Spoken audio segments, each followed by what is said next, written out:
Writing mainly दो type की होती है। पहला है कर्सिव राइटिंग एंड दूसरा है स्ट्रेट राइटिंग। दोनों की अपनी अपनी एडवांटेज होती है एंड अपनी ही डिसएडवांटेज होती है एंड सभी स्टूडेंट अपने अकॉर्डिंग ही अपनी राइटिंग को बनाते हैं। इन दोनों राइटिंग में कौन सी राइटिंग सबसे बेस्ट होती है एंड आपके लिए कौन सी राइटिंग सबसे बेस्ट रहेगी, वो सभी इसी वीडियो में मैं आपको बताने वाला हूँ। एंड उसी के साथ साथ मैं आपको बताने वाला हूँ कि अगर आपकी वही राइटिंग है जो आप बनाना चाहते हो तो आप उसी को कैसे मॉडिफाई कर सकते हो एंड इनहेंस कर सकते हो अपनी राइटिंग को, जिससे वो देखने में बहुत ज्यादा अट्रैक्टिव लगे। तो इससे वीडियो बहुत इंफॉर्मेटिव होने वाली है, तो इसलिए प्लीज वीडियो को एंड तक जरूर देखना। तो बिना कोई देर करे वीडियो को स्टार्ट करते हैं।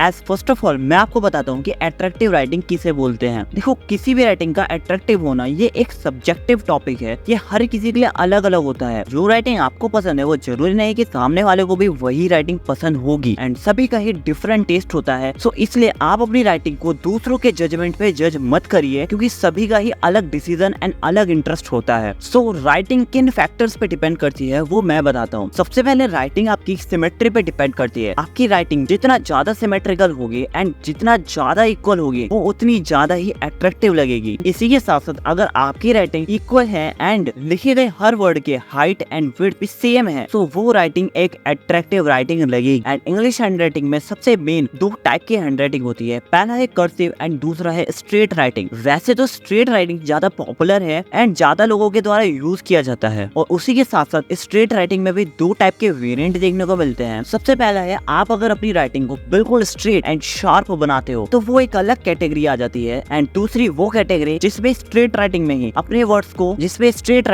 अपने वर्ड्स को बहुत ज्यादा कर्ली शेप देके बनाया जाता है। और अगर मैं आपको इजी सरल भाषा में बताऊं कि जितनी भी बॉयज की राइटिंग होती है वो ज्यादा ही शार्प होती है एंड जितनी गर्ल्स की राइटिंग होती है वो ज्यादा कर्ली वाली होती है। अब ऐसा जरूरी नहीं कि कोई बॉय अपनी कर्ली राइटिंग नहीं बना सकता या कोई गर्ल एक शार्प राइटिंग नहीं बना सकती, बना सकते हैं, बट मैक्सिमम केसेस में यही देखा गया है। अब इसके बाद अगर आप लोग अपनी हैंडराइटिंग से सेटिस्फाइड हो एंड चाहते हो कि आपकी हैंडराइटिंग सही है बट इसी को ही आपको इम्प्रूव करना है, तो उसके लिए बेसिकली मेरी यही टिप रहेगी कि आप अपने वर्ड्स को कंप्लीट एंड सिमेट्रिकल बनाओ। उसी के साथ साथ अगर आप इंडिया जैसे रीजन से बिलोंग करते हो एंड आप हिंदी राइटिंग भी करते हो तो मेनली स्टूडेंट्स को हिंदी राइटिंग में भी बहुत प्रॉब्लम आती है। सो उसमें भी सबसे बड़ी टिप यही रहेगी कि आप अपने वर्ड्स को या अपने अक्षर को पूरा कंप्लीट बनाइए। और ये हिंदी के लिए सबसे ज्यादा यूजफुल टिप है। आप एक बार इसको ट्राई करके जरूर देखना। जैसे ही आप एक लेटर को कंप्लीट बनाना शुरू कर दोगे उसी टाइम से आपको अपनी हैंडराइटिंग में इंप्रूवमेंट दिखेगी। उसी के साथ साथ कुछ मैथमेटिकल एंड न्यूमेरिकल नंबर्स भी आते हैं जिनको हमें लिखना भी पड़ता है, बट मोस्टली लोग मैथमेटिकल नंबर्स को इग्नोर कर देते हैं क्योंकि कुछ स्टूडेंट्स को लगता है कि वो उनकी राइटिंग का पार्ट नहीं होते, बट ऐसा बिल्कुल नहीं है। अगर आप अपने न्यूमेरिकल नंबर्स में इंप्रूवमेंट लाओगे वो भी आपकी हैंडराइटिंग में एड ऑन हो जाएंगे। उसके लिए आपको ये ध्यान देना है कि आप अपने जितने भी नंबर्स है उनको क्लियरली एंड बड़ा बड़ा बनाने की कोशिश कीजिए। उसी के साथ साथ उनमें कुछ सिंबल्स होते हैं like is equal to, plus, minus, multiply and divide के साइंस भी आप उन्हें कंप्लीट बनाने की कोशिश कीजिए। और जब भी आप नंबर्स को लिख रहे होंगे तो उसमें आपको अलाइनमेंट का बहुत ज्यादा ध्यान देना है, तभी आपकी हैंडराइटिंग इंप्रूव होगी। सो अब आते हैं हम अपने मेन टॉपिक पर। जिन लोगों को कंफ्यूजन होता है कि वो कौन सी टाइप की राइटिंग को बनाएं, कर्सिव राइटिंग या स्ट्रेट राइटिंग, तो उनके लिए मेरी एडवाइस ये रहेगी कि सबसे पहले तो मैं आपको ये बता दूं कि दोनों ही हैंडराइटिंग अलग अलग होती है एंड आपको अपनी लाइफ में दोनों की ही प्रैक्टिस जरूर करनी चाहिए। क्योंकि अगर आप लोग अपनी स्कूल लाइफ में ही प्रैक्टिस कर लोगे दोनों हैंडराइटिंग को बनाने की, तो आपको आगे कभी डिफिकल्टी नहीं आएगी। और क्योंकि स्कूल लाइफ सबसे बेस्ट टाइम होता है अपनी राइटिंग पर वर्क करने का एंड अपनी हैंडराइटिंग में कुछ न्यू एंड क्रिएटिव करने का, तो आपको दोनों ही हैंडराइटिंग को सीखना चाहिए। एंड 60 to 70% लोगों को उसी में अपना आंसर मिल जाएगा कि उनको किस टाइप की हैंडराइटिंग पर वर्क करना चाहिए एंड कौन सी टाइप की राइटिंग को आगे कंटिन्यू करना चाहिए। एंड बाकी के लोगों को मैं बता देता हूँ कि अगर आप लोग स्टिल कंफ्यूज हो देन मेरी रिकमेंडेशन से आप एक बार स्ट्रेट राइटिंग पे वर्क जरूर करिए। वो यूनिवर्सली आपके लिए बहुत ज्यादा हेल्पफुल रहेगी एंड एक स्ट्रेट राइटिंग आपकी लगभग हर जगह काम आती है। इवन दो जब आप अपनी स्टूडेंट लाइफ को पास आउट कर लोगे तब भी आपकी सिर्फ स्ट्रेट राइटिंग ही काम आने वाली है। एंड उसी के साथ साथ स्ट्रेट राइटिंग मोस्टली केसेस में बहुत ज्यादा फास्ट एंड एफिशिएंट होती है। सो नाउ आई होप आपको आंसर मिल गया होगा। अब अगर आप लोगों ने डिसाइड कर ही लिया है कि आपको स्ट्रेट राइटिंग सीखनी है या कर्सिव राइटिंग सीखनी है। तो अब आपको अपने हैंड राइटिंग में मास्टरी कैसे करनी है इम्प्रूव करने के लिए, वो सब मैं आपको बताऊंगा अगली वीडियो में। एंड कर्सिव राइटिंग वालों के लिए सेपरेट वीडियो आएगी एंड स्ट्रेट राइटिंग वालों के लिए सेपरेट वीडियो आएगी। तो आपको जो मन करे वो देख सकते हो। तो इसलिए चैनल को जरूर सब्सक्राइब करके रख लेना ताकि न्यू वीडियो आती ही आप लोगों को पता चल जाए। तो इसलिए मैं मिलूंगा आपको उसी नेक्स्ट वीडियो में। तब तक ले bye and take care all.